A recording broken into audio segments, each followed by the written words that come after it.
देखिए आज हम डिस्कशन करने वाले हैं Newton second law of motion का। ठीक है, क्योंकि पिछले क्लास में हम लोगों ने मोमेंटम और मोमेंटम से रिलेटेड जो कुछ भी इंपॉर्टेंट बातें थी वो डिस्कशन किया जा चुका है। ठीक है, तो आज हम स्टार्ट कर रहे हैं Newton second law of motion के बारे में। ठीक है स्टूडेंट, जो न्यू हेडिंग है हमारी न्यूटन सेकेंड लॉ ऑफ है ना मोशन। देखिए student, Newton second law of motion क्या है? Actually first law of motion inertia के बारे में डिफाइन कर रहा था, इनर्शिया को एक्सप्लेन कर रहा था, हमने देखा भी था वहां पे। ठीक है, सेकेंड लॉ ऑफ मोशन किसको एक्सप्लेन करेगा, या यूं कह लीजिए कि Newton second law of motion force को डिफाइन करेगा। यानी कि आप जब इसके स्टेटमेंट को पढ़ेंगे और देखेंगे तो ये कहीं ना कहीं टोटली किसको डिफाइन कर रहा होता है, फोर्स को डिफाइन कर रहा होता है। तो जैसे हम बात करें इसकी, तो इनका स्टेटमेंट ये था, the rate of change in momentum, ठीक है, the rate of change in momentum, the rate of change in momentum. ठीक है स्टूडेंट, लिख लें दीजिए, momentum of a body, the rate of change in momentum of a body is directly proportional to the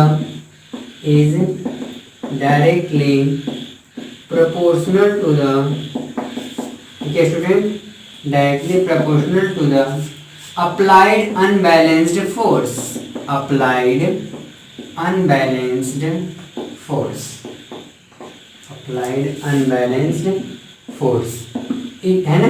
it means अगर हम बात करें F is directly proportional to dp upon dt। ठीक है स्टूडेंट, ये स्टेटमेंट है Newton second law of motion का। उनका क्या कहना है कि किसी भी ऑब्जेक्ट के अंदर जो मोमेंटम का रेट ऑफ चेंज है, हमने स्टूडेंट पिछली क्लास में डिफाइन कर रखा है मोमेंटम क्या होता है। बात की थी हम लोगों ने स्टूडेंट की किसी भी ऑब्जेक्ट के पास जो क्वांटिटी ऑफ मोशन होता है ना, किसी भी ऑब्जेक्ट के पास क्वांटिटी ऑफ मोशन जो होता है वही उसकी मोमेंटम कहलाती है। ठीक है, तो यहाँ पे सेकेंड लॉ ऑफ मोशन कह रहे हैं कि rate of change in momentum, यानी कि किसी बॉडी या किसी ऑब्जेक्ट में जो मोमेंटम का रेट चेंज होने का जो रेट है वो किसके डायरेक्टली प्रोपोर्शनल होगा, अप्लाइड अनबैलेंस्ड फोर्स के। ठीक है, तो अब यहाँ पे हमें ये समझना है कि सिंपली ये डीपी क्या है स्टूडेंट, डीपी को हम लिखेंगे चेंज इन मोमेंटम। ठीक है, चेंज इन मोमेंटम लिखा जा सकता है। और dt क्या है स्टूडेंट, dt की अगर बात करें तो ये चेंज इन टाइम है। ठीक है, चेंज इन टाइम। एक्चुअली हम यहाँ इस dp को एक्चुअली मुझे लिखना चाहिए था डेल्टा p, और dt को हम आगे चल करके डेल्टा t लिखेंगे। ठीक है, हम इसको आगे बताएंगे, लेकिन यहाँ मीन्स यहाँ ये देखा जा रहा है, हम यहाँ सिंपली इनको dp और dt के फॉर्म में शो कर दे रहे हैं। आप अब स्टूडेंट इस एक्सप्रेशन का मीनिंग समझेगा, फिर आगे बताते हैं हम। dp अपॉन dt यानी कि आगे आज चल करके जब भी d बाई dt, एक्चुअली इसको पढ़ते हैं d बाई dt समथिंग आएगा ना, कुछ भी यहाँ ब्रैकेट में आता है तो उसका ये मतलब होता है कि जो ब्रैकेट में क्वांटिटी आ रही है उसका चेंज किसके रिस्पेक्ट में देखा जा रहा है, टाइम t के रिस्पेक्ट में देखा जा रहा है। जैसे यहाँ की मोमेंट p यानी कि मोमेंटम होता है, तो रेट ऑफ चेंज यानी कि ये जो एक्सप्रेशन क्या बताएगा, मोमेंटम के में चेंज होने वाले रेट को बताएगा, वो भी किसके रिस्पेक्ट में, टाइम के रिस्पेक्ट में। तो सेकेंड लॉ ऑफ मोशन का ये एक्सप्रेशन और ये बात समझ में आई। ठीक है, अब देखिए हम क्या करते हैं, सेकेंड लॉ ऑफ मोशन का मैथमेटिकली फार्मूला डिराइव करते हैं, देखते हैं क्या सब बात सामने बन करके आता है। ठीक है, तो चलिए इसे इरेज करते हैं और अब आगे की तरफ बढ़ते हैं। ओके स्टूडेंट, आगे बढ़ा जाए तो ध्यान दीजिए, हम क्या जैसे जानने जा रहे हैं मैथमेटिकली डेरिवेशन।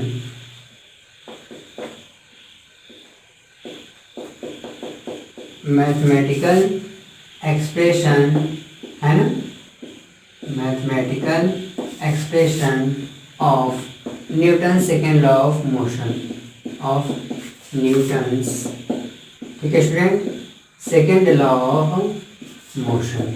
चलिए बात करते हैं भाई आखिर क्या है मैथमेटिकल एक्सप्रेशन। ठीक है, मतलब हम Newton second law of motion के लिए मैथमेटिकल एक्सप्रेशन अप्लाई करने जा रहे हैं या डिराइव करने जा रहे हैं। इसके लिए स्टूडेंट हम एक सिस्टम लेते हैं, हम मान लेते हैं कि हमारे पास एक m मास का एक ब्लॉक है या बॉडी है कोई, वो इनिशियल वेलोसिटी u से चल रहा है। ठीक है, आई थिंक बस इतना ही काफ़ी है। m मास का ब्लॉक है, इनिशियल वेलोसिटी u से वो चल रहा है। ठीक है, कुछ समय बाद इसकी जो वेलोसिटी होती है, यही m मास ऑब्जेक्ट की वेलोसिटी क्या हो जाती है, v हो जाती है। ठीक है, यहाँ हमने क्या कंसिडर किया स्टूडेंट, कोई हमारा मान लो ब्लॉक ए था या बॉडी ए था। ठीक है, यहाँ पे भी यही है। ये क्या है, इनिशियल में ये u वेलोसिटी से चल रहा था, इनिशियल वेलोसिटी इसकी u थी, कुछ समय बाद इसकी वेलोसिटी क्या हो जाती है, v हो जाती है। ठीक है, चलिए अब हम यहाँ पे एक बात करेंगे, हम यहाँ पे देखेंगे initial momentum of body A है ना student, initial momentum of body A. आप बताइए इनिशियल मोमेंटम का क्या फॉर्मूला होता है, मास इंटू वेलोसिटी।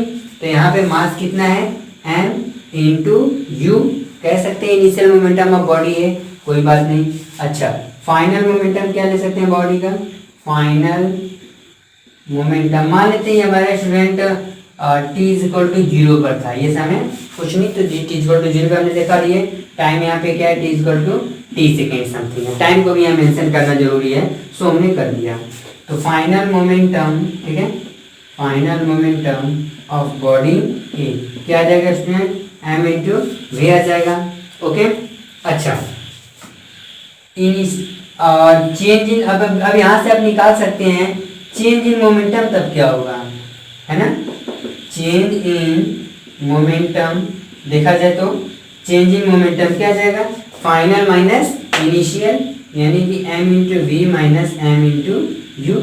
ठीक है, या m आप कॉमन ले सकते हैं, ये हो जाएगा v माइनस यू। ओके, अच्छा इस मोमेंटम को चेंज होने में कुछ समय लगा होगा, देखिए t इक्वल टू 0 से t इक्वल टू t, यानी मोमेंटम को चेंज होने में जो समय लगेगा वो चेंज इन टाइम कहलाएगा।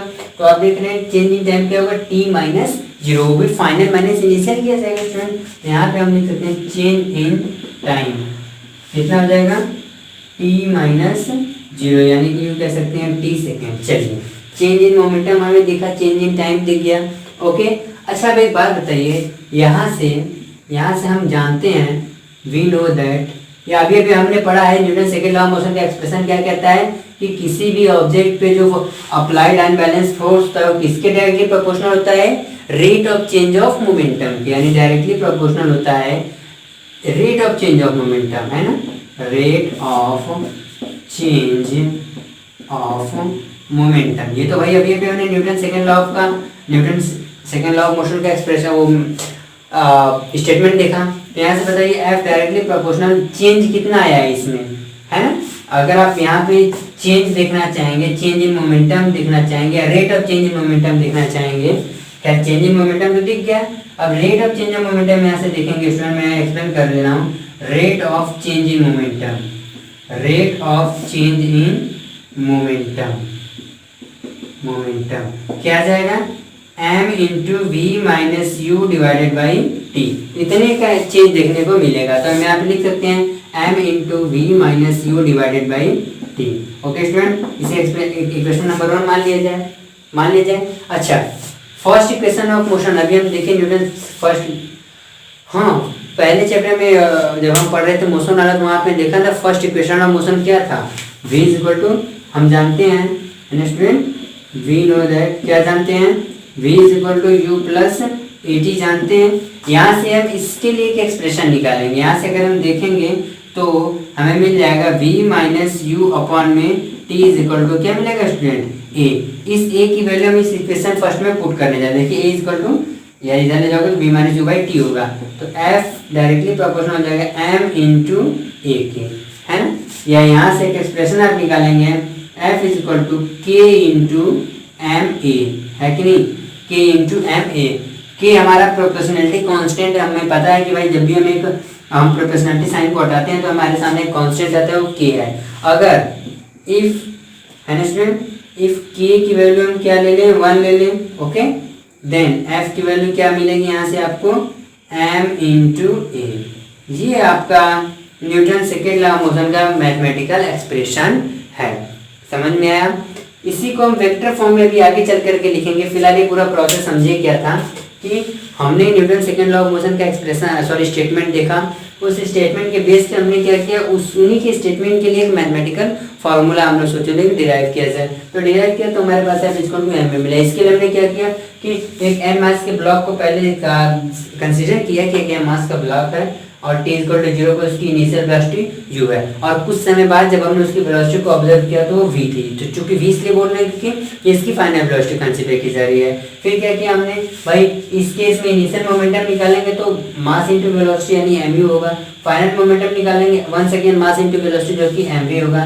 तो चेंज इन मोमेंटम क्या होता है, फाइनल माइनस इनिशियल। भाई जब भी आप कोई चेंज किसी भी क्वांटिटी में चेंज निकालते हैं तो क्या करते हैं, final quantity minus initial quantity करते हैं। तो ये हुआ, और इस तरीके से हमने पूरा सॉल्व किया और आपके सामने f = ma का एक्सप्रेशन दिखा। अब इसके आगे की बात करते हैं स्टूडेंट, ठीक है। चलिए इसके आगे की क्या बात करते हैं देखते हैं, इसे इरेज कर दें और आगे की बात या आगे का डिस्कशन कंटिन्यू करते हैं। तो देखिए स्टूडेंट, अभी हम लोगों ने पढ़ा इसका क्या है, f = m × a, ठीक है स्टूडेंट। इसका वेक्टर, चूंकि हमको पता है कि फोर्स एक वेक्टर क्वांटिटी है ना, तो हम इसके लिए यहाँ से एक एक्सप्रेशन लिखेंगे, vector f = mass into vector of acceleration या सिंपली एक्सीलरेशन, ठीक है। यहाँ पे फोर्स भी vector quantity, acceleration vector quantity, तो इसलिए इनके ऊपर एरो लगाना जरूरी है।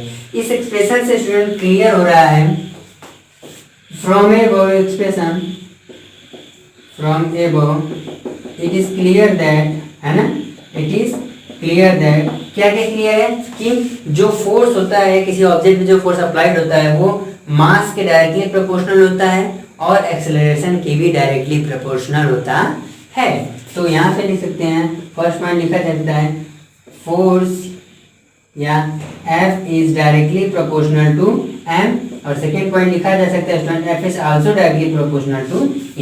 ये बात जरूर ध्यान रखेंगे कि किसी ऑब्जेक्ट या किसी बॉडी पे जब फोर्स अप्लाई किया जाता है तो हमारे द्वारा जो अप्लाइड फोर्स है वो किसके डायरेक्टली प्रोपोर्शनल होता है, उस ऑब्जेक्ट के मास के और उसमें प्रोड्यूस होने वाले एक्सेलरेशन के। क्या इतनी बात समझ में आई?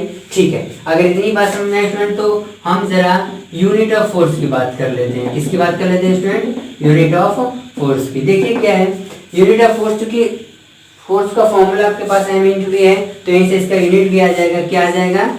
हम लिख सकते हैं यूनिट ऑफ फोर्स के लिए मास का होता है किलोग्राम, ठीक है, इंटू एक्सेलरेशन का क्या होता है मीटर पर सेकेंड स्क्वायर, यानी जो फोर्स की यूनिट आ रही है वो आ रही है किलोग्राम मीटर पर सेकेंड स्क्वायर, ठीक है। और आपको एक खास बात जाननी जरूरी है, 1 किलोग्राम मीटर पर सेकेंड स्क्वायर किसके बराबर होता है? 1 न्यूटन के बराबर होता है, ठीक है। तो फोर्स की यूनिट आ गई क्या? न्यूटन, और 1 न्यूटन किसके बराबर होता है? 1 किलोग्राम मीटर पर सेकेंड स्क्वायर के इक्वल होता है। तो यूनिट ऑफ फोर्स ये समझ में आया। देखिए फोर्स की एक और यूनिट चलती है ना, इंसीजियस सिस्टम। ये तो चूंकि इसकी एसआई यूनिट है ना, ये इसकी एसआई यूनिट है फोर्स की, ठीक है स्टूडेंट। लेकिन सीजीएस सिस्टम में इसकी यूनिट की बात की जाती है तो वो होती है डाइन, ठीक है, बड़ा अजीब नाम है ना, डाइन। क्या पढ़ते हैं इसको स्टूडेंट? डाइन पढ़ते हैं। तो सीजीएस सिस्टम में फोर्स की यूनिट जो होती है वो क्या होती है? डाइन होती है। अच्छा, अब यहाँ पे सीजीएस सिस्टम में एक खास बात ध्यान देनी जरूरी है, आप जानेंगे सीजीएस सिस्टम में एक्चुअली क्या होता है ना, मास को किस में लिया जाता है? मास को मेजर किया जाता है ग्राम में, ठीक है, मास को मेजर किया जाता है ग्राम में, ओके। और डिस्टेंस को मेजर किया जाता है स्टूडेंट, डिस्टेंस को मेजर किया जाता है सेंटीमीटर में, ओके। और टाइम तो आपका सेकेंड रहता ही है। सीजीएस सिस्टम में यही बात होती है खास की, मास को हम ग्राम में एक्सप्रेस करते हैं, डिस्टेंस को सेंटीमीटर में और टाइम को सेकेंड में। तो अब हम पता है क्या करना चाह रहे हैं, हम ये डाइन को एक्चुअली पता है यहाँ से इसे मैं इरेज करना चाहूँगा। हम एक चीज़ और एक्सप्रेस करना चाह रहे हैं, डाइन और न्यूटन में एक रिलेशन आता है, वो रिलेशन आप देख लीजिए, ओके। हाँ, एक बात यहाँ ध्यान रखेंगे कि 1 डाइन इज इक्वल टू 1 ग्राम, ठीक है, 1 ग्राम सेंटीमीटर पर सेकेंड स्क्वायर होता है। ये भी जरूर याद रखेंगे, भूलेंगे नहीं। क्या? 1 न्यूटन क्या है, 1 किलोग्राम मीटर पर सेकेंड स्क्वायर, तो वहीं पे 1 डाइन किसके इक्वल होता है, 1 ग्राम सेंटीमीटर पर सेकेंड स्क्वायर के। सो अब हम इसे यूज करते हैं और एक रिलेशन देखते हैं। चलिए रिलेशन क्या, न्यूटन और डाइन में रिलेशन देखा जाएगा, ठीक है। चलिए वो रिलेशन भी देख लेते हैं स्टूडेंट, इंपॉर्टेंट है। यानी कि हमारे पास क्या है, रिलेशन बिटवीन, हेडिंग होगी हमारे लिए न्यू, है ना, रिलेशन बिटवीन न्यूटन, ठीक है, एंड डाइन, डाइन किया सर। चलिए कोई बात नहीं, देखिए 1 न्यूटन इज इक्वल टू होता है 1 किलोग्राम मीटर पर सेकेंड स्क्वायर, इतना होता है। कन्वर्ट करते हैं, किलो 1 इंटू किलोग्राम को स्टूडेंट कर देते हैं ग्राम में, 1000 ग्राम हो जाएगा। भाई किलोग्राम को ग्राम में करेंगे तो 1000 से मल्टीप्लाई करना पड़ेगा, ग्राम इंटू मीटर को सेंटीमीटर में बदलना है तो 100 से मल्टीप्लाई करना पड़ेगा। ये क्या हो जाएगा, सेंटीमीटर पर सेकेंड स्क्वायर, तो एज इट इज रह गया है। तो आइए 1 न्यूटन इज इक्वल टू, ये हो जाएगा आपका 1000 इंटू 100, ठीक है। अब इन सबको एक साथ लेते हैं, ग्राम सेंटीमीटर पर सेकेंड स्क्वायर, ठीक है। हमने न्यूमेरिकल्स वैल्यू को एक तरफ ले लिया और जो यूनिट्स थे उनको एक साथ ले लिया। तो आप देखेंगे यहाँ पे 1 न्यूटन आ जाएगा 1 2 3 4 5 10 to the power 5 gram centimetre per second square. आपको पता है gram centimetre per second square किसके बराबर होता है, डाइन के इक्वल होता है। तो यहाँ से आप देख सकते हैं 1 newton is equal to 10 to the power 5 dyne. ये रिलेशन होता है स्टूडेंट, न्यूटन और डाइन में एग्जैक्टली यही रिलेशन होता है। तो आपके सामने मौजूद है, एक्सप्रेशन भी देख लीजिए ध्यान से। तो चलिए स्टूडेंट अब इसको इरेज करते हैं और actually Newton second law of motion को जान पर कुछ एप्लीकेशन, जैसे कि फर्स्ट लॉ ऑफ मोशन का हमने कई सारे एग्जांपल दिया था वहाँ पे, inertia fresh inertia of motion को, उसी तरीके से Newton second law of motion के भी कुछ हमारे डेली लाइफ में एग्जांपल्स देखने को मिलते हैं, हम उसको डिस्कस करेंगे। लेकिन स्टूडेंट जरा वेट करिए, उसी डिस्कस करने से पहले हमें एक छोटी सी बात डिस्कस करनी पड़ेगी, वो है हमारा इम्पल्स और इम्पल्सिव फोर्स, ठीक है। जरा उसके बारे में जान लेते हैं। तो इसे इरेज करना पड़ेगा क्योंकि उसे बताना है तो भाई ये तो इरेज करना ही पड़ेगा। चलिए आइए, वेरी गुड स्टूडेंट, अब आगे बढ़ते हैं। देखिए हमें जानना है स्टूडेंट इम्पल्स के बारे में, या यूँ कहिए इम्पल्सिव फोर्स के बारे में। पहले ये जान लेते हैं फिर ये क्या होता है इम्पल्सिव फोर्स। ये हेडिंग नहीं रहेगी अब हमारे पास, इसके क्या करते हैं। आइए अब हम क्या बात करना चाह रहे हैं स्टूडेंट, इम्पल्सिव फोर्स के बारे में। देखो स्टूडेंट नॉर्मल फोर्स का एक एक्सपीरियंस तो हमें समझ आता है कि भाई फोर्स वो एक्सटर्नल एजेंट है, किसी एक्सटर्नल एजेंट द्वारा अप्लाई किया गया वो फिजिकल क्वांटिटी है जो किसी ऑब्जेक्ट के शेप में, साइज में, पोजीशन में चेंज करता है या करने का प्रयास करता है। इम्पल्सिव फोर्स क्या है स्टूडेंट, ये भी एक टाइप का फोर्स है, लेकिन ये किसी पॉइंट पे या किसी ऑब्जेक्ट पे शॉर्ट टाइम के लिए लगता है, ठीक है।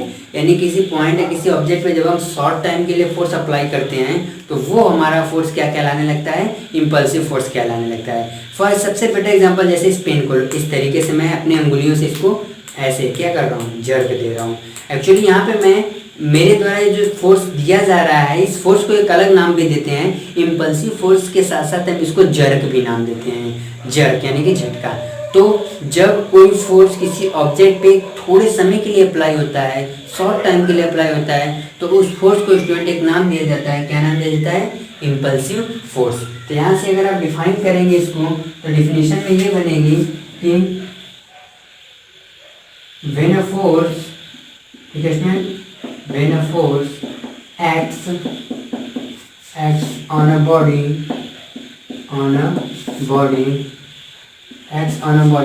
for short time duration,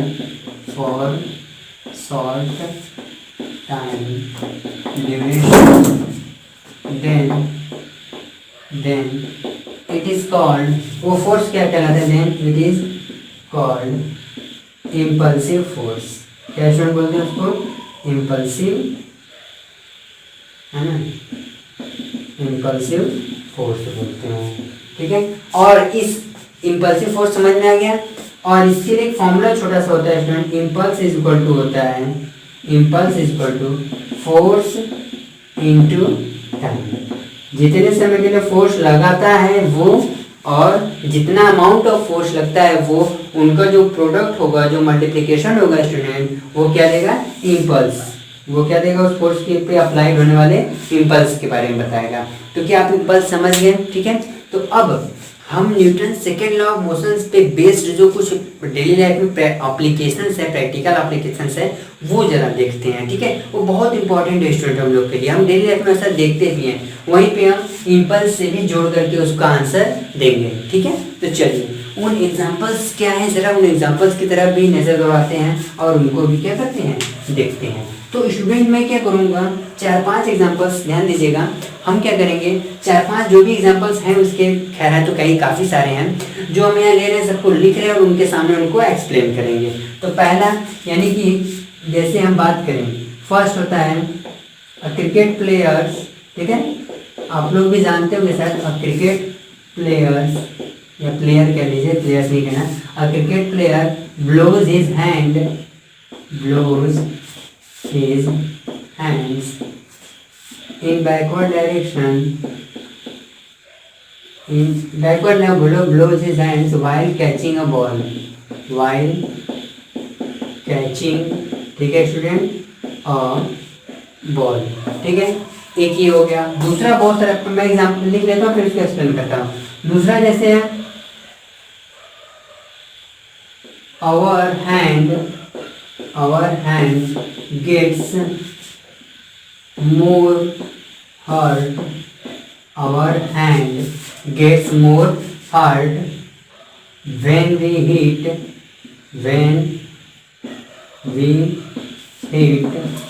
a wall। ठीक है student, a wall then a, ठीक है, then क्या बोल सकते हैं, then sponge seat of, then sponge है ना, सीट ऑफ कार, समझा रहे हैं इसको, sponge seat of car. Third बहुत सारे एग्जाम्पल है। थर्ड हमारा है, मान लीजिए कि द व्हीकल्स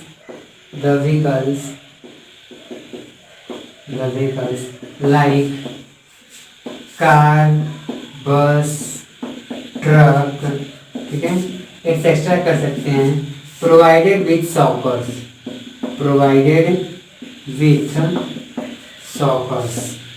तीन एग्जाम्पल्स तो ऐसे ही दिख गए, प्रोवाइडेड विथ सॉकर्स। और भी बहुत सारे एग्जाम्पल ले सकते हैं। फोर्थ एग्जाम्पल जैसे लिख सकते हैं स्टूडेंट कि लिख सकते हैं हम उसको क्या बोलते हैं, जो पंच मुक्केबाज होते हैं स्टूडेंट, उनको कुछ नाम दिया जाता है, आई थिंक इनका नाम अभी नहीं याद आ रहा है और ध्यान दिया जाए अभी फिलहाल कोई नहीं। हम एक और एग्जांपल यहाँ पे लिख सकते हैं कि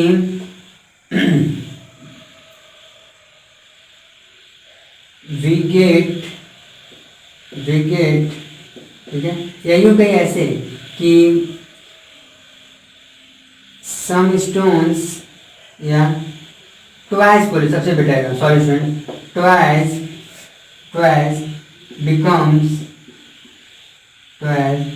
becomes broken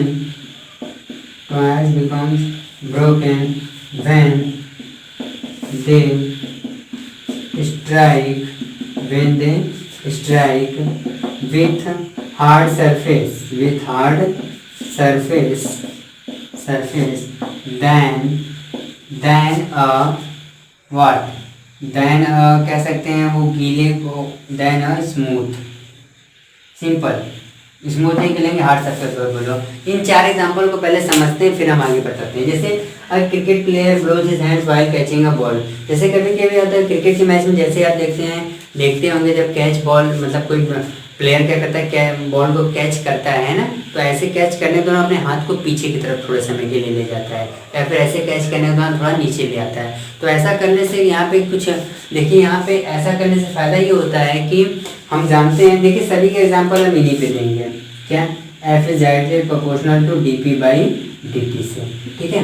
लेकिन इनके पीछे याद रखेंगे इम्पल्सिव फोर्स के बारे में, किसके बारे में स्टूडेंट, इम्पल्सिव फोर्स के बारे में। तो क्या होता है, जैसे ही बॉल को कैच करने के दौरान क्रिकेट अपने हाथों को पीछे ले जाता है, तो वो अपने हाथों को जब ऐसे ब्लो करते हैं, ब्लो करने के दौरान क्या होता है कि वे बॉल को रेस्ट में लाने, यानी बॉल को रेस्ट में आने में कुछ समय लग जाता है।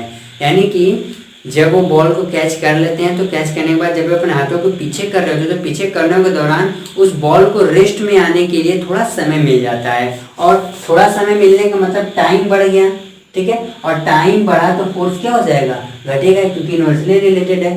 तो जब वे ऐसे बॉल को कैच करते हैं, तो बॉल को रेस्ट आने में, वो रेस्ट में आने के लिए थोड़ा समय मिल जाता है। और समय मिलने का मतलब एक्स्ट्रा समय उसके पास, समय बढ़ जाने से उस फोर्स की वैल्यू क्या होती है, घट जाती है। जो फोर्स उस बॉल ने हैंड पे लगाया है, वो फोर्स की वैल्यू इस टाइम के बढ़ने से क्या होती है, घट जाती है। इसलिए उनके हाथों पे ज़्यादा चोट नहीं महसूस होता है या ज़्यादा चोट नहीं आती है। दूसरा है, हम जब भी कभी मान लीजिए हम जैसे वॉल को ऐसे हिट करते हैं अपने हाथों से, तो हमारे हाथों पे चोट लग जाती है। लेकिन वही हम कार वगैरह की जो स्पंज सीट होती है, सोखते जैसी सीट होती है, उस पर पंच करें तो हमें उतना चोट नहीं फील होता है, या चोट हमें उतना नहीं लगता है। इसका सिंपल सा वजह है यही एग्जांपल, जब हम क्या करते हैं, वॉल को तेजी से अपने हैंड से ऐसे हिट करते हैं, तो हम अपने हैंड से वॉल पे फोर्स अप्लाई कर रहे हैं। तो हम जैसे इस पर फोर्स अप्लाई करते हैं, तो हमारे हैंड को रेस्ट में आने के लिए समय नहीं मिल पाता है। क्योंकि वॉल का सरफेस काफ़ी हार्ड है, तो हम जैसे ही फोर्स अप्लाई करते हैं, हमारे हैंड को रेस्ट में आने के लिए समय नहीं मिल पाता है। यानी वहाँ पे बहुत शॉर्ट समय मिलता है हैंड को उस वॉल से कांटेक्ट में रहने के लिए, और कम समय मिलने से फोर्स क्या होता है, ज़्यादा बढ़ जाता है, ठीक है। कम समय मिलने से कांटेक्ट, जो कि कांटेक्ट में बहुत कम समय के लिए होता है, तो कम समय मिलने से ज़्यादा फोर्स इस पर अप्लाई कर दिया जाता है, किसके द्वारा, वॉल के द्वारा। वही अगर हम क्या करते हैं, स्पंज सीट पे ऐसे फोर्स अप्लाई करते हैं, तो क्या होता है कि हमारा हैंड थोड़ी कुछ हद तक अंदर दब जाता है उस स्पंज में। इससे क्या होता है कि हम जो फोर्स अप्लाई किए होते हैं उस सीट पे, वो फोर्स हमारा, यानी हमारे हाथ को रेस्ट में आने के लिए थोड़ा समय मिल जाता है। और समय जैसे ही बढ़ा, फोर्स की वैल्यू क्या होती है, वहाँ पे कम हो जाती है। वही काम होता है जैसे कार, बस, ट्रक वगैरह में आप देखे होंगे सॉकर्स लगे होते हैं, स्प्रिंग जिसको नॉर्मली लोग बोलते हैं। सॉरी, स्प्रिंग अलग चीज़ होती है बेटा। सॉकर्स जनरली वो लोहे की पत्तियाँ होती हैं, ऐसे जनरली लोहे की पत्तियों के ऊपर ढेर सारी सेट कर दी जाती है इस तरीके से, ठीक है। सॉकर्स लगे होते हैं, और इन्हीं के ऊपर क्या होते हैं, ये पहिए वगैरह होते हैं। तो क्या होता है स्टूडेंट कि जैसे ही इन सॉकर्स फिक्स होने का फ़ायदा क्या होता है कि जैसे ये कार या बस किसी गड्ढे में या किसी ऑड सरफेस है, अनइवन सरफेस पे चलती है, तो उसमें जो जर्क क्रिएट होता है, वो जर्क उस बस या कार में बैठे पैसेंजर्स को फील नहीं होता है। उसका वजह में ये होता है कि जैसे कार के पहिए उस गड्ढे में जाते हैं, तो ये क्या होता है, सॉकर दब जाता है, शॉर्ट समय के लिए दबता है। तो चूँकि वो रोड जो कि अनइवन है या फिर गड्ढा है, वो गड्ढा या अनइवन रोड उस सॉकर पे क्या करते हैं, फोर्स अप्लाई करते हैं, और वो सॉकर क्या करता है, उस फोर्स को कंप्रेस करके थोड़े टाइम बढ़ा देता है। टाइम बढ़ाने का मतलब कौन सा टाइम, उस फोर्स को पहियों तक या उसमें बैठे पैसेंजर्स के सीट तक आने में या वहाँ तक उसका इफेक्ट आने में ये क्या करता है, उसको रोके रहता है, थोड़ा समय ज़्यादा लगा देता है। इस दौरान समय बढ़ जाने से फोर्स की वैल्यू भी क्या हो जाती है, कम हो जाती है। एक और एक्सप्लेनेशन लेंगे ट्वाइस। जैसे कभी कभी आप मिट्टी के सरफेस पे या समझ लीजिए ज़मीन पे ऐसे नॉर्मली किसी खिलौने को गिरा तो नहीं टूटता है, लेकिन वही कहीं अगर वो टाइल्स लगा हुआ है, सरफेस हार्ड हो, तो वहाँ पे वो टूट जाता है गिराने पर। नहीं देखते कभी कभी प्लेट्स वगैरह होती हैं घरों में, वे प्लेट्स टाइल्स वगैरह पे लगे सरफेस पे गिरती हैं तो तुरंत टूट जाती हैं, लेकिन अगर वही ज़मीन पे, मिट्टी वाली ज़मीन पे गिरी तो वो टूटती नहीं है। इसका सीधा सा मतलब होता है यही, F=dp/dt। कैसे, जब वे जैसे हार्ड सरफेस पे गिरते हैं वे ट्वाइस, तो क्या होता है, उन ट्वाइस के पार्टिकल्स को रेस्ट में आने के लिए कम समय मिल पाता है, और कम समय मिलता है उस दौरान फोर्स क्या होता है, ज़्यादा बढ़ जाता है। कौन सा फोर्स, जब वो सरफेस से टकराएंगे तब लगने वाला फोर्स, वो फोर्स बढ़ जाता है, जिससे कि उनके पार्टिकल्स, यही कहिए कि वे सामान क्या होते हैं, टूट जाते हैं। लेकिन स्टूडेंट वही अगर गीली मिट्टी होती है, ठीक है, गीली मिट्टी पे गिराएं तो वहाँ पे उनके पार्टिकल्स को, जिस ऑब्जेक्ट को आप गिरा रहे हैं, उनके पार्टिकल्स को रेस्ट में आने के लिए थोड़ा समय मिल जाता है, और समय बढ़ते ही क्या होते हैं, वहाँ फोर्स की वैल्यू घट जाती है। तो ये आपको समझ में आ गई सारी बात। Newton second law of motion का एप्लीकेशन। अब student Newton second law of motion को मोमेंटम के फॉर्म में लिखने जा रहे हैं, है ना। मोमेंटम के फॉर्म में लिखते हैं, जरा उसको भी देखते हैं कि मोमेंटम के फॉर्म में वो कैसा एक्सप्रेशन लिखता है। तो देखते हैं कौन सी बड़ी बात है। आइए यहाँ हेडिंग होगी student Newton second law of motion, ठीक है। Newton second law of motion, second law of motion in terms of momentum, in terms of momentum, ठीक है। तो यहाँ पे चूंकि हमने अभी भी स्टूडेंट क्या पढ़ा है, रिसेंटली हमने पढ़ा है f is directly proportional to, ठीक है, directly proportional to change in momentum पढ़ा है कि नहीं, चेंज इन मोमेंटम। इससे अभी भी कुछ समय पहले हम लोगों ने डियर स्टूडेंट डिस्कशन किया f is directly proportional to change in momentum. या यू कहिए एफ की वैल्यू हमने अभी भी निकाली थी m into v minus u divided by t. ये तो देखा ही था आप लोगों ने, इसके पहले कुछ समय पहले हम लोगों ने इसको क्या किया था, डिराइव किया था। चलिए अब यहीं से आगे बढ़ते हैं। क्या होता है एफ इक्वल टू लेते हैं m into v minus m into u upon में टी। अब यहाँ ध्यान देंगे स्टूडेंट आप, क्योंकि v फाइनल वेलोसिटी है, u इनिशियल वेलोसिटी है, तो mv जो आएगा वो फाइनल मोमेंटम आएगा और mu किसके करस्पॉन्डिंग होगा, इनिशियल मोमेंटम के। यहाँ पे हम देखेंगे सिंस mu इज क्या है, इनिशियल मोमेंटम है, ठीक है स्टूडेंट।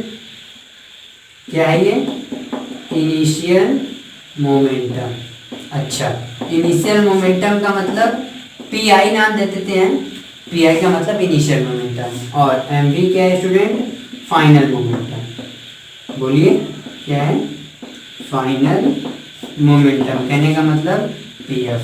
ओके, तो बताओ यहाँ से हम एम वी और एम यू को लिखा जा सकता है क्या, f is equal to m v को लिख सकते हैं पी फाइनल मोमेंटम है ना, माइनस इनिशियल मोमेंटम अपॉन में टाइम।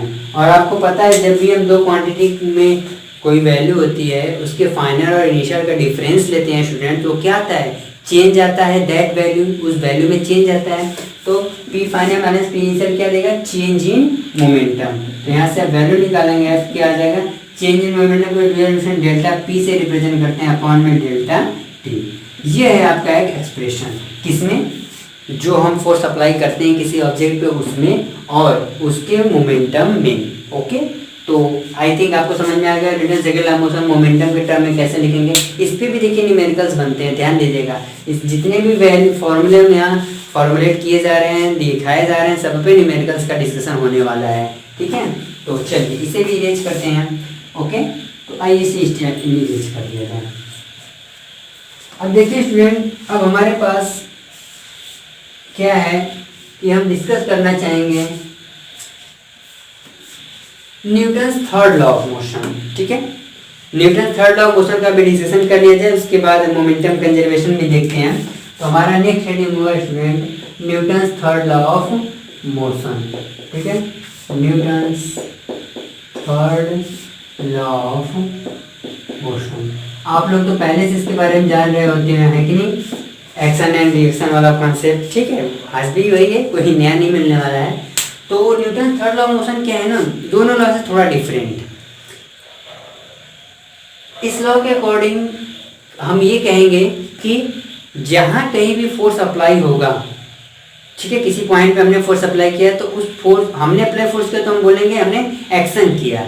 अगर उस फोर्स के एवज में, उस फोर्स के करस्पॉन्डिंग हमें कुछ फोर्स हमें भी एक्सपीरियंस होता है तो हम बोलेंगे कि वो क्या है, हमारे ऊपर रिएक्शन फोर्स है, ठीक है। तो ये एक्चुअली एक्शन और रिएक्शन फोर्स को एक्चुअली क्या करते हैं, समझाते हैं। तो इनका स्टेटमेंट किस तरीके से चलता है कि for every action force there is, ठीक है student, there is equal and, है ना, equal and opposite, sorry, there is equal reaction in opposite direction. ठीक है स्टूडेंट, इन अपोजिट डायरेक्शन। क्या कहना चाह रहे हैं समझिएगा। ठीक है, हर एक्शन फोर्स के करस्पॉन्डिंग एक रिएक्शन फोर्स होगा, लेकिन वो रिएक्शन फोर्स उस एक्शन फोर्स के डायरेक्शन के अपोजिट होगा। जैसे हम वॉल पे पुश करते हैं या वॉल पे फोर्स लगाते हैं, तो वॉल पे हमने फोर्स लगाया तो हमने एक्शन फोर्स अप्लाई किया, वॉल भी हम पे एक फोर्स अप्लाई करता है जो रिएक्शन फोर्स कहलाता है। तो यहाँ पे एक बात बहुत जरूरी है लिखनी कि if a body A exerts force Fa on B, ठीक है, Fa on B, then body B also exerts force, है ना, also exerts force Fb नहीं कहेंगे, माइनस Fb बोलेंगे, ऑन बॉडी ए। ये बहुत इंपॉर्टेंट बात है। ठीक है, मान लीजिए हमारे पास एक बॉडी ए है और एक बॉडी क्या है, बी है। बॉडी ए ने क्या किया स्टूडेंट, इस ए बी पे क्या है, एक फोर्स अप्लाई किया है एफ ए, और ये जो आपका Newton third law of motion है ये एक्शन रिएक्शन पे बेस है। तो ए ने बी पे जो एफ ए फोर्स अप्लाई किया ये एक्शन फोर्स होगा। ठीक है, ये क्या हो गया फोर्स स्टूडेंट, एफ ए को हम नाम देंगे एक्शन फोर्स, सिंपली एक्शन बोलेंगे। तो बी भी क्या करेगा, इस फोर्स के करस्पॉन्डिंग एक रिएक्शन फोर्स अप्लाई करेगा, लेकिन इसके जो डायरेक्शन ऑफ फोर्स है इस फोर्स का उसके अपोजिट में, यानी कि इस साइड ये क्या करेगा, एक एफ बी अप्लाई करेगा। यहाँ से हम एफ बी को क्या कौन सा फोर्स बोलेंगे, रिएक्शन फोर्स बोलेंगे। ठीक है स्टूडेंट, तो एक्शन रिएक्शन इतनी बात समझ में आई।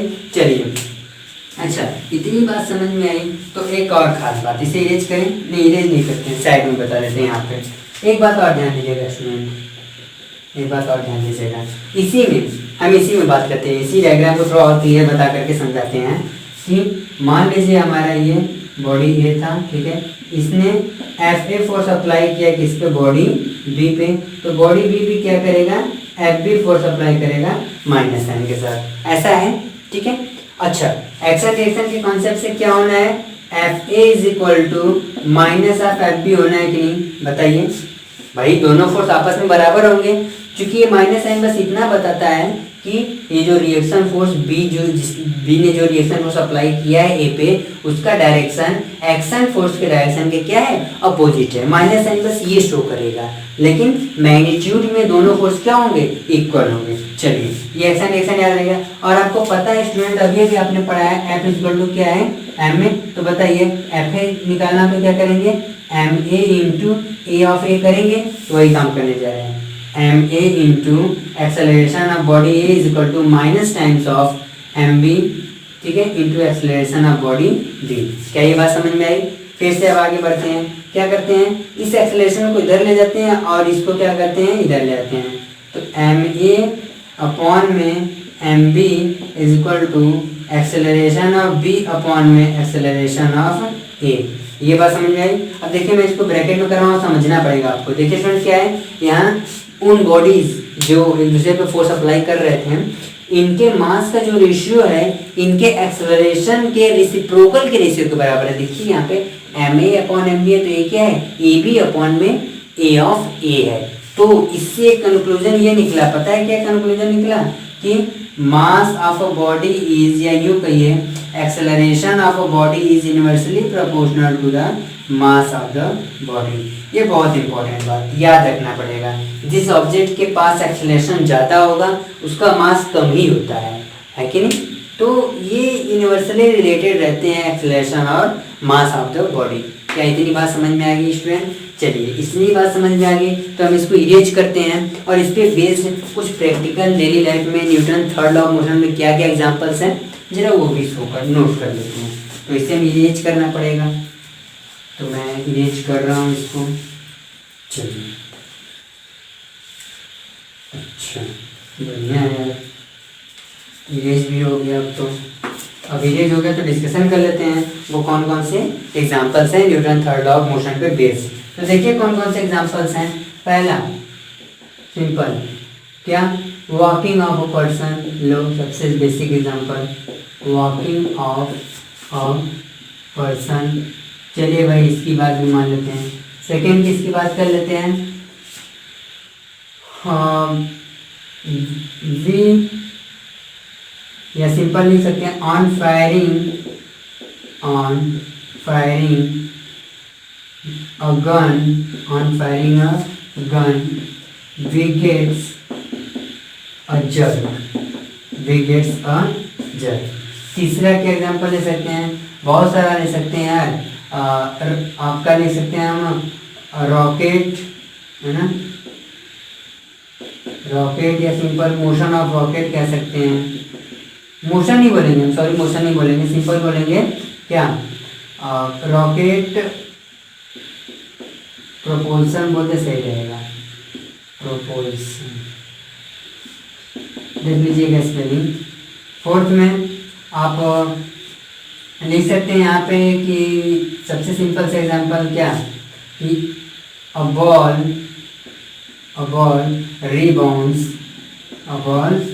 rebounds after striking with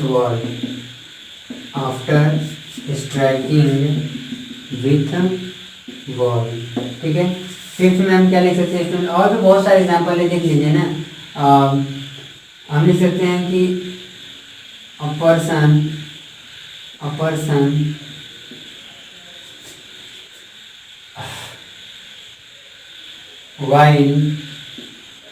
while coming down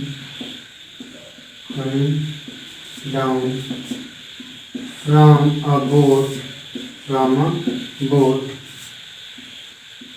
press the boat in downward direction। देखिए बहुत सारे एग्जांपल है, मैं ज़्यादा नहीं बात करने वाला, 3-4 को बहुत है बात तो समझा पाना। जैसे वॉकिंग ऑफ पर्सन, जब हम चलते हैं, हम जब किसी सरफेस पे ऐसे मूव करते हैं तो उस केस में क्या होता है स्टूडेंट, हम अपने पैरों से क्या करते हैं, ग्राउंड को या ज़मीन को नीचे की तरफ, मतलब पीछे की तरफ क्या करते हैं, धकेलते हैं। चूँकि हमने पीछे की तरफ धकेलने के दौरान एक फोर्स अप्लाई किया, वो हमारा एक्शन फोर्स कहलाएगा। ज़मीन पर या ग्राउंड पर हमने एक एक्शन फोर्स पीछे की तरफ लगाया, तो ग्राउंड क्या करेगा, एक रिएक्शन फोर्स हमारे ऊपर या हमारे पैरों के ऊपर आगे की तरफ लगाएगा। तो हमने एक्शन फोर्स अप्लाई किया पीछे की तरफ, ग्राउंड ने रिएक्शन फोर्स अप्लाई किया आगे की तरफ, जिससे वजह से हम क्या करते हैं, आगे बढ़ पाते हैं या इजीली चल पाते हैं। ठीक है, यही अगर स्टूडेंट आप केस लेते हैं आइस और किसी स्मूथ सरफेस पे जो कि चिकने होते हैं, उस केस में हम वहाँ फिसलने लगते हैं। एक्चुअली क्या होता है उस केस में, हम एक्शन फोर्स तो अप्लाई कर देते हैं उस सरफेस पे, पीछे की तरफ हम उसे प्रेस करके एक्शन फोर्स अप्लाई कर देते हैं, लेकिन सरफेस काफ़ी स्मूथ होने से वो सरफेस जो स्मूथ हो है वो हमारे ऊपर रिएक्शन फोर्स अप्लाई नहीं कर पाता है, जिसकी वजह से हम क्या करते हैं, फिसल जाते हैं। ठीक है, अब आगे आइए दूसरा, ऑन फायरिंग अगर वी गेट्स अ जर्क। जब भी देखे होंगे आप, कई बार बताया भी गया होगा कि जब हम बंदूक से फायर करते हैं या किसी बंदूक से बुलेट को फायर करते हैं, तो बुलेट जैसे ही फायर हो जाती है हमें पीछे की तरफ एक जर्क लगता है।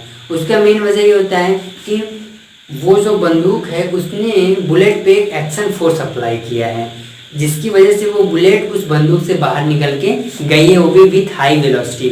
लेकिन बंदूक ने उस बुलेट पे फोर्स अप्लाई किया, तो बुलेट भी जब बंदूक को छोड़ती है, बंदूक के नोजल से बाहर आती है, तो बुलेट भी उस बंदूक के नोजल पे एक फोर्स अप्लाई करती है बैकवर्ड डायरेक्शन में, और जो पर्सन उस गन को क्या किया रहता है, होल्ड किया रहता है, उसको तेजी से एक पीछे की तरफ जर्क लगता है। तीसरा है रॉकेट प्रोपल्शन, या रॉकेट जब मूव करना शुरू करता है, रॉकेट को जब हम सरफेस, अर्थ के सरफेस से वापस ऊपर भेजते हैं, ऊपर भेजा जाता है, तो उस दौरान रॉकेट के पीछे निचले पोर्शन में एक नोजल होता है, छोटा सा छिद्र होता है, उस नोजल से ढेर सारी गैसेस काफ़ी हाई स्पीड से बाहर आती हैं। तो वे गैसेस काफ़ी हाई स्पीड से बाहर आने के दौरान वे क्या करते हैं, ज़मीन से तेज़ी से टकराती हैं। तो वे सारी गैसेस ज़मीन पे एक एक्शन फोर्स अप्लाई करती हैं, वो भी काफ़ी हाई अमाउंट में, काफ़ी भारी मात्रा में, और उनके इस एक्शन फोर्स के एवज में ग्राउंड क्या करता है, एक रिएक्शन फोर्स उस रॉकेट पे अप्लाई करता है, जिससे कि रॉकेट क्या करता है, ऊपर फ्लाई करने लगता है। फ्लाई तो नहीं करता, जनरली ऊपर उठ जाता है। क्या ये समझ में आया? तीसरे अ बॉल रिबाउंड्स आफ्टर, जैसे कभी कभी क्या होता है, जैसे आप बॉल ऐसे खेलते हो, बॉल पे ऐसे बॉल को मारते हो, तो बॉल जैसे ही बॉल से टकराता है, टकराने के बाद वो वापस चला आता है। चिपक क्यों नहीं गया? खैर चिपके गई तो नहीं, इसलिए वो वापस भाग गया स्टूडेंट, क्योंकि हम उस बॉल ने वॉल पे एक एक्शन फोर्स अप्लाई किया। और Newton third law of motion क्या कहता है कि जहाँ कहीं भी एक्शन फोर्स अप्लाई होगा वहाँ पे एक रिएक्शन फोर्स जरूर होगा। तो बॉल ने वॉल पे एक एक्शन फोर्स अप्लाई किया, वॉल ने उसके ऊपर एक रिएक्शन फोर्स बैकवर्ड डायरेक्शन में अप्लाई किया, जिससे कि वो वापस आ जाता है स्ट्राइक करने के बाद। एक क्या है पर्सन, जैसे कि कभी कभी क्या होता है, नाव से आप लोग शायद उतरे होंगे तो एक्सपीरियंस होगा ये चीज़ कि जब नाव किनारे पे आ जाती है तो उसमें बैठे पैसेंजर्स या पर्सन जब नाव से बाहर निकलते हैं तो वे क्या करते हैं, उस नाव को अपने पैरों से तेजी से तो नहीं, थोड़ा सा क्या करते हैं, दबाते हैं। ऐसे दबा करके वे उछल के बाहर आते हैं, यानी वे नाव से नॉर्मली ऐसे नहीं जंप, वे नाव से जंप करके बाहर आते हैं। जंप करने के दौरान एक्चुअली क्या करते हैं, वे नाव के जिस पोर्शन पे खड़े होते हैं उसको पीछे की तरफ, सॉरी नीचे की तरफ क्या करते हैं, प्रेस करते हैं। चूंकि वे नीचे की तरफ प्रेस करते हैं तो उन्होंने एक्शन फोर्स उस नाव पे नीचे की तरफ लगाया, और नाव भी क्या करता है, एक रिएक्शन फोर्स उस पर्सन के पैरों पर ऊपर की तरफ अप्लाई करता है, जिससे वो पर्सन जंप कर जाता है, और जंप करके वो क्या करता है, बाहर निकल आता है। ऐसे सारे एग्जाम्पल समझ में आए स्टूडेंट? और भी ऐसे बहुत सारे एग्जाम्पल हैं, जैसे वो हॉज पाइप जानते हैं आप लोग, हॉज पाइप एक्चुअली जब फायरमैन होते हैं, जो फायरमैन होते हैं वे अपने साथ एक पाइप लिए होते हैं, जिससे क्या करते हैं, वे आग जहाँ पे लगी होती है उसको क्या करते हैं, बुझाते हैं।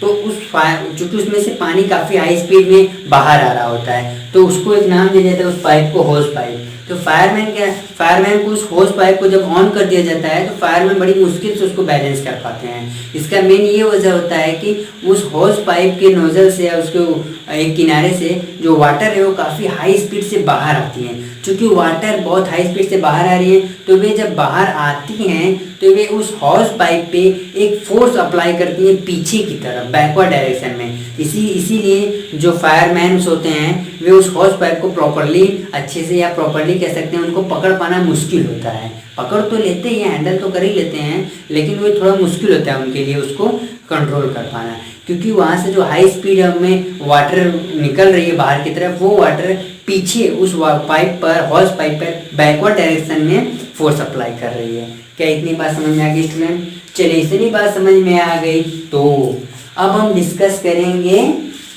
कंजर्वेशन ऑफ मोमेंटम के बारे में, ठीक है, जो कि हमारे इस चैप्टर का लास्ट टॉपिक है। तो अच्छी बात है, इस चैप्टर का लास्ट टॉपिक है, तो इस लास्ट टॉपिक को प्रॉपरली पढ़ के क्या कर सकते हैं, इस चैप्टर का द एंड करें, और नेक्स्ट लेक्चर में किससे मिले, हम न्यूमेरिकल्स वाले पोर्शन से। तो आइए, हमारे पास है क्या, कंजर्वेशन ऑफ मोमेंटम, ठीक है स्टूडेंट, कंजर्वेशन ऑफ मोमेंटम, ये हेडिंग है, और अब समझेंगे क्या एक्चुअली ये है क्या, कंजर्वेशन ऑफ मोमेंटम क्या है। देखिए स्टूडेंट, इसके हिसाब से यहाँ पे एक्चुअली हम कंजर्वेशन ऑफ मोमेंटम कराने से पहले हम एक बात समझाना चाहेंगे कि हम कंजर्वेशन ऑफ मोमेंटम देखेंगे जरूर, लेकिन दो पार्टिकल्स को कोलाइड कराएंगे तब, या दो ऑब्जेक्ट को या दो बॉडी को आपस में कोलाइड कराएंगे, उनके बीच में टक्कर कराएंगे। टक्कर कराने के दौरान हम ये ऑब्जर्व करेंगे, है ना, टक्कर हो जाने के बाद और कोलिजन होने से पहले। एक्चुअली ये जो लॉ है वो ये कहता है कि किसी भी दो ऑब्जेक्ट या दो बॉडी में कोलिजन से पहले जो मोमेंटम होता है वही मोमेंटम कोलिजन के बाद भी आपको देखने को मिलेगा। ये एक्सप्रेशन ये जो कंजर्वेशन ऑफ मोमेंटम है ये इसी को एक्सप्लेन करता है। तो हम क्या करेंगे, इसका स्टेटमेंट पहले लिखेंगे, ठीक है स्टूडेंट। तो स्टेटमेंट इस तरीके से लिखते हैं, या पहले समझते हैं कि इफ बॉडी ए हैज मास क्या, m1 and initial velocity initial and final velocity क्या, u1 एंड v1, ठीक है। हम मान लेते हैं कि बॉडी है जिसका मास क्या है m1 और उसकी इनिशियल वेलोसिटी है u1 और फाइनल वेलोसिटी है v1, ठीक है। करस्पॉन्डिंग देखेंगे, initial velocity u1 final velocity v1 और उसका मास क्या है m1 एंड बॉडी b, जो बॉडी b है हैज मास, उसके पास जो मास होता है वो m2 एंड जो इसकी इनिशियल और फाइनल वेलोसिटी है, इनिशियल एंड फाइनल वेलोसिटी क्या होगी स्टूडेंट, मान लेते हैं क्या है u2 एंड v2। क्या इतनी बात समझ में आई? हमने मान लिया, तो अब बताइए, हमारी बात सुनिए, ये इनिशियल वेलोसिटी है तो इसके करस्पॉन्डिंग मोमेंटम क्या होगा, तो हम देखेंगे कि टोटल इनिशियल मोमेंटम देखेंगे स्टूडेंट, टोटल इनिशियल मोमेंटम है ना, टोटल इनिशियल मोमेंटम की बात करेंगे। समझ में आ रहा है ना यार? क्या है, उसकी मास को m1 लिया है बॉडी ए के, इनिशियल वेलोसिटी को u1 और फाइनल वेलोसिटी को v1, और बॉडी बी का जो मास हमने लिया है m2 और उसका इनिशियल वेलोसिटी u2 और फाइनल वेलोसिटी v2 ले लिया है। तो जो टोटल इनिशियल मोमेंटम होगा वो क्या होगा m1 u1, ये m1 u1 पता है ना, initial momentum of body A plus m2 u2 initial momentum of body B, तो दोनों का सम क्या होगा, टोटल इनिशियल मोमेंटम होगा। और यहाँ से टोटल फाइनल मोमेंटम की बात करेंगे तो वो हो जाएगा m1 v1 plus m2 v2। क्या इतनी बात समझ में आई? तो कंजर्वेशन ऑफ मोमेंटम क्या कहता है, इसका स्टेटमेंट पता है, अब मैं लिखूंगा इसका स्टेटमेंट, यहाँ लिखता हूँ हम लिख रहे हैं टोटल इनिशियल मोमेंटम, ठीक है, क्या है student, total initial momentum, total initial momentum is equal to total final momentum, total final momentum, ये बात ये कहते हैं, ये कंजर्वेशन ऑफ मोमेंटम यही बात को कहता है। तो अगर हम एक्सप्रेशन के फॉर्म में लिखेंगे तो क्या लिखेंगे, टोटल इनिशियल मोमेंटम क्या है m1 u1 plus m2 u2 is equal to m1 v1 plus m2 v2, ये है आपका expression actually. Conservation of momentum में स्टूडेंट आपको यही देखने को मिलेगा। देख रहे हैं क्या है, क्या कि कोलिजन से पहले जो मोमेंटम होता है उन पार्टिकल्स का, उन ऑब्जेक्ट का जिनके बीच में कोलिजन हो रहा है, वो कोलिजन के बाद भी वही मोमेंटम बना रहता है। तो आई थिंक आपको अब समझ में आ गया होगा। सबसे मैं ही भर लेता हूँ, जरा एक्सप्रेशन को आप देखिए, ठीक है स्टूडेंट, देखिए इस एक्सप्रेशन को, मैं ड्राइंग भर लेता हूँ फटाफट। चलिए हो गया, आइए। तो एक्सप्रेशन समझ में आ गया स्टूडेंट। कंजर्वेशन ऑफ मोमेंटम हम जब भी अप्लाई करेंगे ऐसे ही करेंगे, कोलिजन से पहले का momentum is equal to collision के बाद का मोमेंटम, ये बात समझ में आ गई। अब हम इसका प्रूफ देख लेते हैं।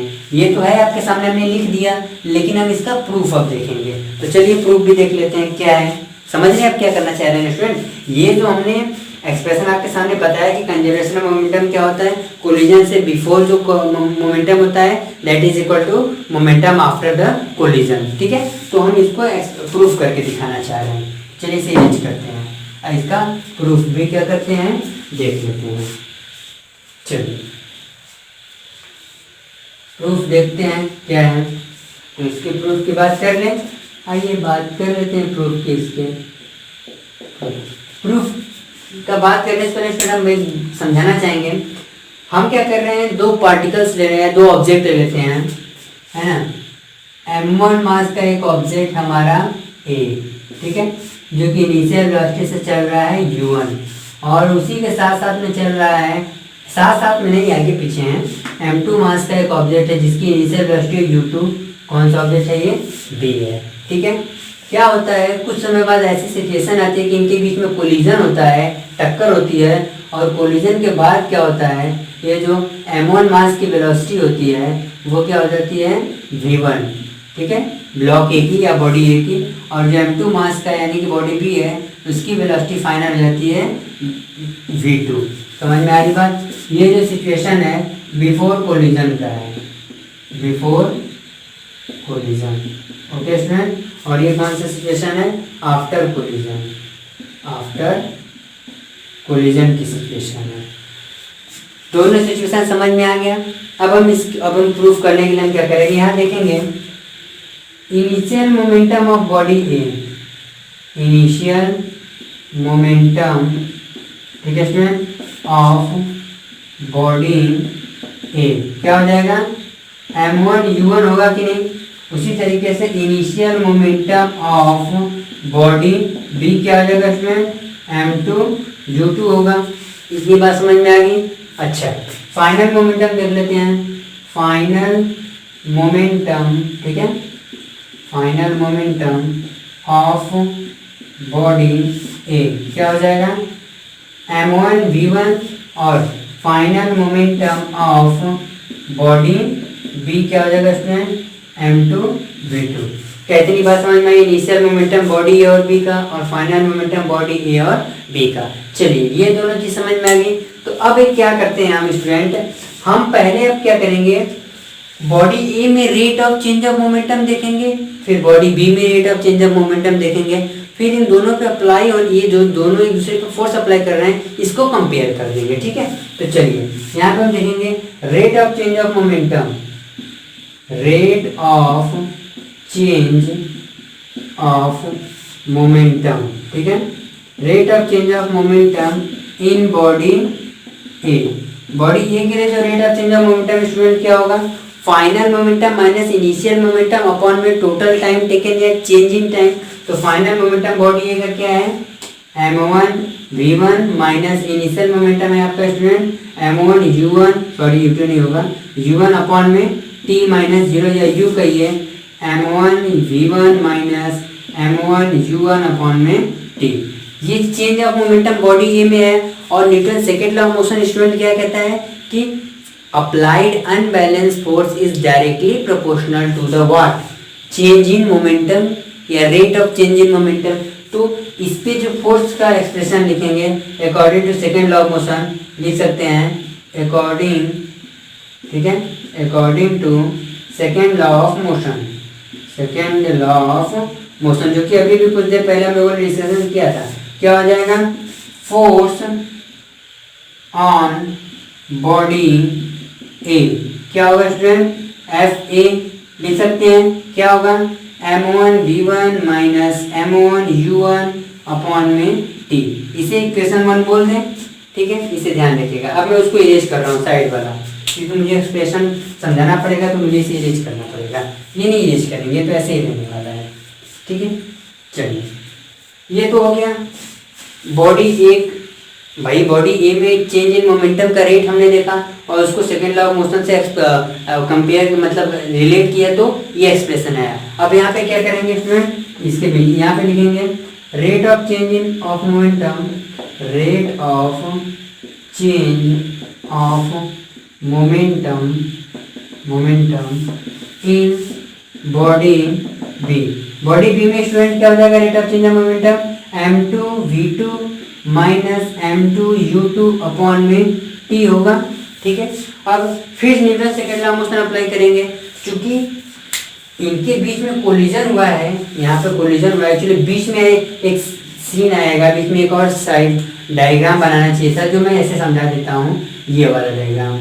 जब एक दूसरे पे इनमें इनके बीच में कोलिजन हो रहा होगा, तो कोलिजन हो रहा होगा तो ये जो ए है, ये ए बॉडी जो बॉडी ए है वो बी पे एक एक्शन फोर्स अप्लाई किया होगा इस डायरेक्शन में, तो बी ने भी एक रिएक्शन फोर्स अप्लाई किया होगा इस डायरेक्शन में। तो ए ने कितना फोर्स अप्लाई किया वो तुमने देख लिया, इतना।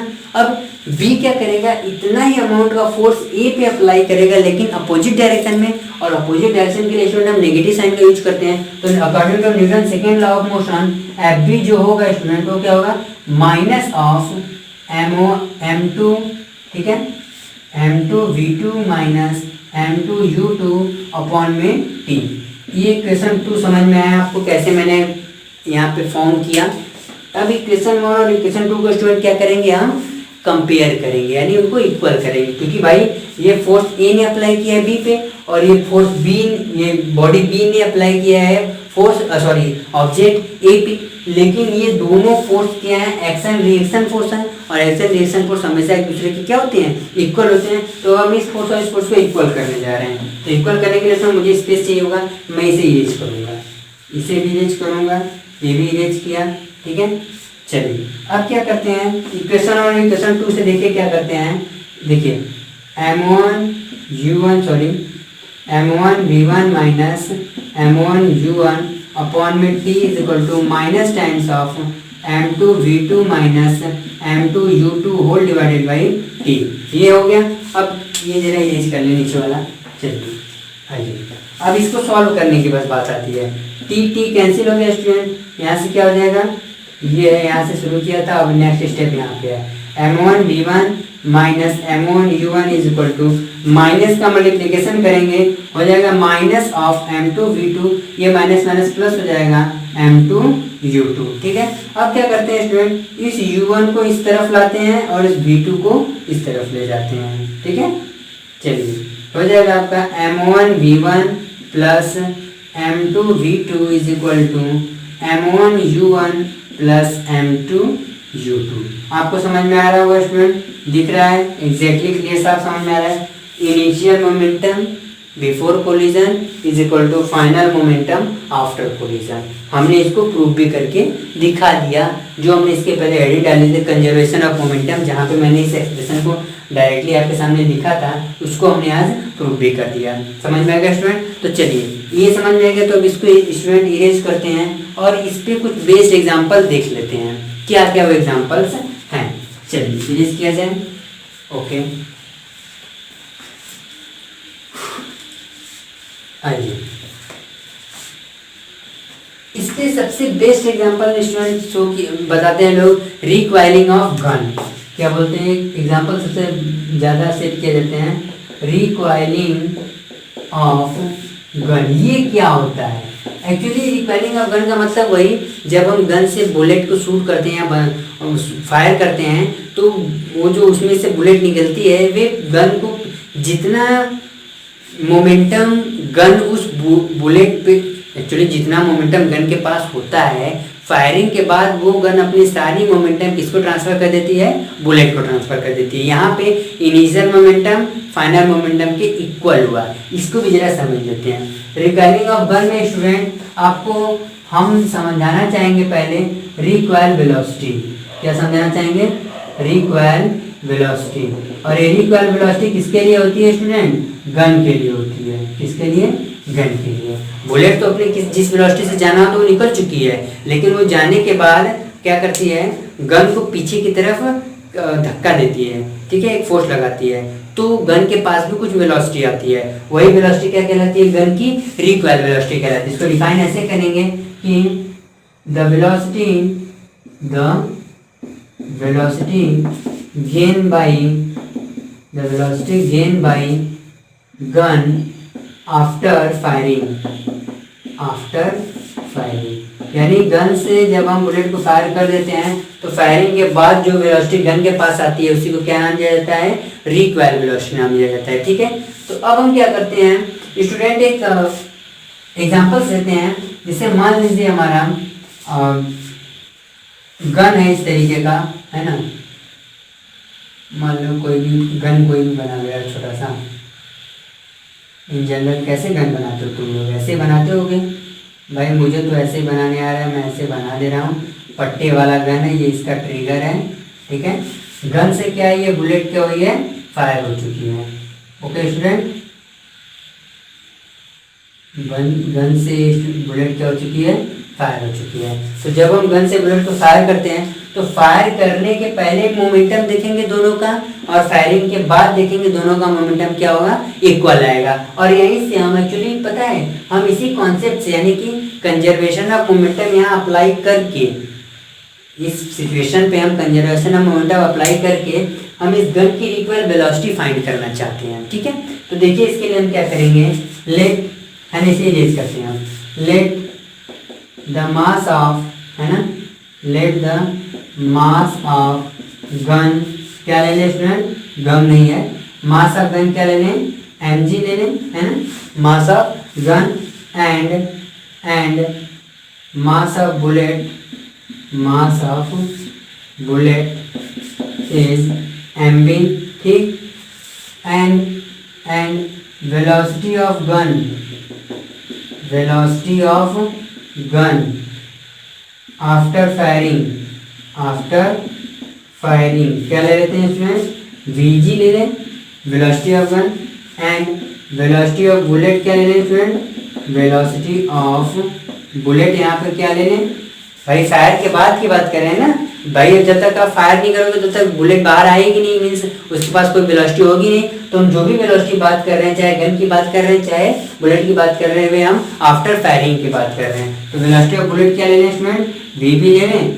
चलो ये तो वो हमारा उनका थोड़ा सा डिनोशन कि हमने मास को क्या एक्सप्लेन मतलब कंसिडर किया है और बुलेट का उनकी वेलोसिटी को क्या कंसिडर किया है। तो अब बताइए यहाँ पे momentum before collision is equal to momentum after collision होगा कि नहीं, ठीक है। या यूं कहिए initial momentum of the system, है ना, इनिशियल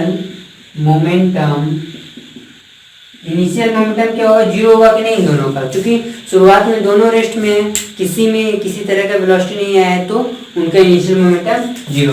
लेकिन फाइनल मोमेंटम स्टूडेंट क्या आ जाएगा, फाइनल मोमेंटम किस सिस्टम का, गन एंड बुलेट सिस्टम हो जाएंगे ना। फाइनल मोमेंटम क्या आएगा आपका बताइए, मास of gun into velocity of gun, ठीक है, plus mass of bullet into velocity of bullet. क्या ये बात समझ में आई, इनिशियल मोमेंटम फाइनल मोमेंटम आ गया तो क्या होंगे, ये दोनों बराबर होंगे। तो जरा बराबर कर देते हैं, तो बराबर होंगे तो mass of gun into velocity of gun is equal to mass of bullet into velocity of bullet. क्या बात समझ में आएगी स्टूडेंट। अब हम क्या करेंगे, चूंकि वेलोसिटी ऑफ गन हमको, चूंकि यहाँ पे साइन माइनस रहेगा, I am so sorry, sign minus का रहना है ना, क्योंकि मोमेंटम में साइन का माइनस आता है। तो यहाँ से क्या हो जाएगा, जो हमारा वेलोसिटी ऑफ गन का फॉर्मूला आ जाएगा, रिकॉइल वेलोसिटी जिसको बोल रहे हो, है ना, इसी को रिकॉइल वेलोसिटी बोलते हैं। तो वो आ जाएगा आपका मास ऑफ बुलेट अपॉन में मास ऑफ गन, ठीक है, माइनस साइन के साथ इनटू वेलोसिटी ऑफ गन। ये नहीं भूलेंगे, इस पे भी क्वेश्चन बनाया जाता है। रिकॉइल वेलोसिटी क्या है, recoil velocity of gun is equal to mass of bullet upon mass of gun into velocity of bullet. फिर पूरे का साइन क्या है यहाँ पे देख रहे हो ना, एक्चुअली ये माइनस साइन के साथ है। तो यहाँ पे जो रिकॉइल वेलोसिटी है गन की, उसी को हम वीजी नाम से शो कर रहे हैं। तो क्या है स्टूडेंट, आपको समझ में आया रिकॉइल वेलोसिटी क्या है, और अगर गन से बुलेट को फायर कर दिया जाए तो उस बुलेट की वेलोसिटी भी निकाली जा सकती है और गन की रिकॉइल वेलोसिटी भी निकाली जा सकती है। तो क्या बात इतनी समझ में आएगी स्टूडेंट। तो अब आपको एक इन्फॉर्मेशन देना चाहेंगे स्टूडेंट कि इस चैप्टर से रिलेटेड जितने कॉन्सेप्ट थे थ्योरेटिकल वाले, वो हमने आपसे डिस्कशन कर लिया है। अब हम जब नेक्स्ट लेक्चर में मिलेंगे तो वहाँ पे हम मीन्स क्या न्यूमेरिकल्स का डिस्कशन करेंगे, ठीक है। तो आज के लिए बस इतना ही।